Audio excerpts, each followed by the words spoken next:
মায়েদের 7টি অভ্যাস সন্তানের ভবিষ্যৎ নষ্ট করে দিতে পারে। আমরা সবাই চাই আমাদের সন্তান সফল, আত্মবিশ্বাসী এবং সুখী হোক, কিন্তু মনের অজান্তেই এমন কিছু কাজ করে ফেলি যা সন্তানের মানসিক বিকাশ এবং ভবিষ্যৎকে নষ্ট করে দিতে পারে। আজকে আমি এমন 7টি অভ্যাসের কথা বলবো যা এড়িয়ে চলা ভীষণ জরুরি। 1 নম্বর, সন্তানকে সবসময় নিয়ন্ত্রণে রাখার চেষ্টা করা। অনেক মায়েরা মনে করেন সন্তানকে সবসময় নিয়ন্ত্রণে রাখা, নিজের মতো করে চালানোই সঠিক সিদ্ধান্ত। সন্তান কি পড়বে, কি খেলবে, কার সাথে মিশবে, সে কি কি করবে, সব কিছু মায়েরা নিজের সিদ্ধান্তে চালনা করার চেষ্টা করেন।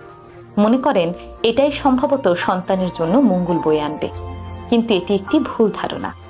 এমনভাবে সন্তানকে চালালে আপনার সন্তান আত্মবিশ্বাস হারিয়ে ফেলবে। এতে করে সন্তান নিজের চিন্তা ভাবনা এবং নিজের মতো করে সিদ্ধান্ত নেওয়ার ক্ষমতা হারিয়ে ফেলে। ফলে বড় হয়ে তারা স্বাধীনভাবে বাঁচতে ভয় পায়, যে কোনো সিদ্ধান্তের জন্য অন্য কারো উপর নির্ভর করে, সুন্দরভাবে সঠিক কোনো সিদ্ধান্ত নিতে পারে না। তাই আজ থেকেই এই অভ্যাসটি বাদ দিতে হবে। 2 নম্বর, সন্তানকে ভুল করতে না দেওয়া। ভুল মানুষের জীবনেরই একটি অংশ।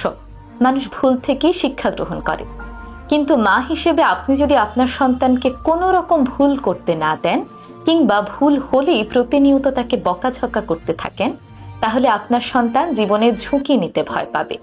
সন্তান জীবনে যদি ঝুঁকি নেওয়া বন্ধ করে দেয়, তাহলে কিন্তু শেখার পথও বন্ধ হয়ে যায়।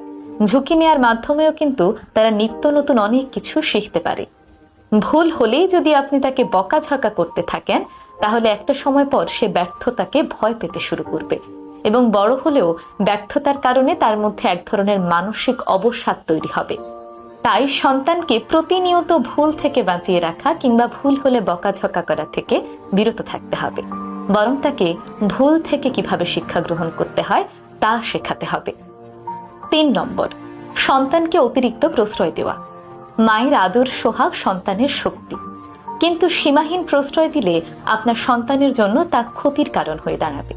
চাওয়ার আগেই তার সামনে সবকিছু এনে হাজির করে দেওয়া, তার সব ইচ্ছে মুহূর্তের মধ্যে পূরণ করে দেওয়া, এই জিনিসগুলো তার মধ্য থেকে দায়িত্ববোধ ধীরে ধীরে কমিয়ে ফেলে। শিশুরা ধৈর্য হারিয়ে ফেলে। তাছাড়া ভবিষ্যতে কোনো কিছু না পেলে অল্পতেই তারা হতাশ হয়ে পড়ে। এক কথায়, আপনি যখন আপনার সন্তানকে অতিরিক্ত প্রশ্রয় দিয়ে সব কিছু মুহূর্তেই তার চোখের সামনে হাজির করে দেন, তখন তার ভবিষ্যতের জন্য কঠিন একটি সময় রেখে যাচ্ছেন। তার ভবিষ্যতের জন্য আপনি তাকে প্রস্তুত করে যাচ্ছেন না। তাই সন্তানকে কখনোই প্রয়োজনের অতিরিক্ত প্রশ্রয় দেবেন না। 4 নম্বর, সন্তান